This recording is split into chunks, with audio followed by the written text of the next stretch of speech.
Hello everyone, welcome back to our channel Abol Tabol. আশা করি তোমরা সবাই ভালো আছো আর আমিও কিন্তু খুব ভালো আছি। তো চলে এলাম নেক্সট ভিডিও নিয়ে। যেমনটা তোমাদের আগের ভিডিওতে বলেছিলাম, দেখো ঢালাইয়ের পাটা কিন্তু খোলা হয়ে গেছে। তো আমি ভিডিওটা বেশ কিছুদিন পর শ্যুট করছি, প্রায় 22-23 দিন পর ঢালাইয়ের পাটা খোলা হয়েছে আমাদের। তো তারপরে দেখো ভেতরটা ঠিক এইরকম লাগছিল। যেহেতু এখনও অনেক কাজ বাকি, ইনকমপ্লিট সব কিছুই, সেই অবস্থাতে আমি সবটাই তোমাদের সাথে শেয়ার করেছি। আস্তে আস্তে করছি, এখনও করব। তো এই হচ্ছে তোমার ঢালাইয়ের পাটা খোলার পর ভেতরটা এরকমই লাগছে দেখতে। আর আমার ঘরে হচ্ছে কাঠমিস্ত্রির কাজ, মানে হচ্ছে জানলা দরজা। অলরেডি দরজার ফ্রেমগুলো লাগানোই হয়ে গেছিলো, দরজা জানলা এবার লাগানো হবে। তো কাঠের দরজাই করেছি। অনেকেই স্লাইডিং পছন্দ করে, বাট আমার স্লাইডিং ভালো লাগে। আগের ঘরে আমার স্লাইডিংই ছিল, বাট এবার আমি বলেছি যে কাঠের দরজা করতে। আর যেহেতু মানে জানালাটা করতে আর কি, যেহেতু আমাদের রাস্তার ধারে একদম ঘরটা, তো আমি কাছের জানলাটা মানে স্লাইডিংটা একদমই মানে অ্যালাউ করছি না, যার জন্য কাঠের জানলাই হচ্ছে। সাথে সাথে বসছে গ্রিল।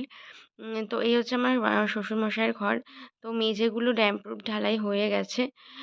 তো তাই তো বোধহয় বলে। যাই হোক, নিচটা ঢালাই হয়ে গেছে।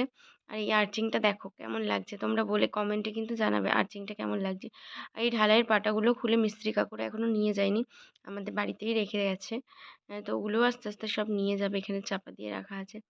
যেহেতু বৃষ্টি হচ্ছিল ভালোই এই সময়টাতে। বর্ষাকাল ছিল, যার জন্য চাপা টাপা দিয়েই রাখা। চলো আস্তে আস্তে এবার যাওয়া যাক ওপরের দিকে। ওপরটাও তোমাদের ঘুরে দেখাই।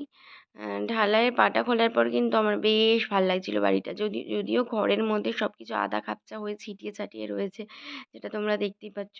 তবুও একটা আনন্দ কাজ করছিল যে এতদিনের একটা স্বপ্ন পূরণ হয়েছে, আমার মাথার উপরে ছাদ হয়েছে, এবং সেটা তোমাদের সাথে শেয়ার করতে পারছি, সেটা জেনেও আমার খুব ভালো লাগছে। তো চলো সিঁড়ি দিয়ে ওপরের দিকে যেতেই এই পড়ছে একটা চিলেকোঠার জানালা, যেটাও আর্চিং শেপেই করা হয়েছে। এইটা কিন্তু কিছুটা আমার বুদ্ধিতেই বলতে পারো, আর্চিং শেপটা আমার বেশ ভালো লাগে, তাই আমি ডাইনিং প্লেসেও আর্চিং শেপ আর চিলেকোঠার জানলাটাতেও আর্চিং শেপই করা হয়েছে। তো এই হচ্ছে আমাদের ঠাকুরঘর। ঢুকেই দেখো একদম নিচ থেকে উপরে ওঠার পরই চলে আসছি ছাদে।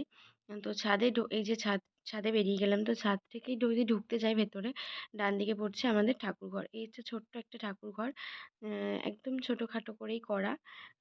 একটা বাড়িতে ঠাকুরঘর পার্সোনালি আলাদা করে থাকাটা কত যাতে দরকারি, সেটা প্রত্যেকটা গৃহবধূ খুব ভালোই জানে।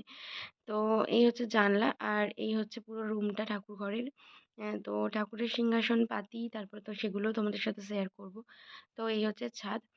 তো ছাদে গিয়ে আমরা দেখতে পাচ্ছি পুরোটাই খোলা, এখনও ছাদের কাজ বাকি। মিস্ত্রি কাকুরা কাজ করছিল, সেই ওরা লাঞ্চ করছিল, আর সেই ফাঁকে এসে আমি একটু ভিডিও করে গেছি। তো এখানে মা শাড়ি টাড়ি মেলে রেখেছিল শুকানোর জন্য। আর এখনও আমরা কিন্তু নিচে ওই টিনের ঘরেই বসবাস করছি। তারাও তোমাদের একটু ভালো করে দেখাই। এই যে মিস্ত্রি কাকুরা কাজ করছিল, সব কিছু রাখা রয়েছে এখানে। এই যে এইখানে ঠাকুরঘরের ওয়ালটা উঠে গেছে। তো এইখানে মিস্ত্রি কাকুরা কাজ করছিল, ছাদ এখনও ঘেরা হবে। আর ওই নিচের ঘরে এখন আমরা কিন্তু থাকছি। আর ওই দেখো একটা জানালা লাগানো হয়ে গেছে। তো এই টিনের ঘরে এখনও থাকছি।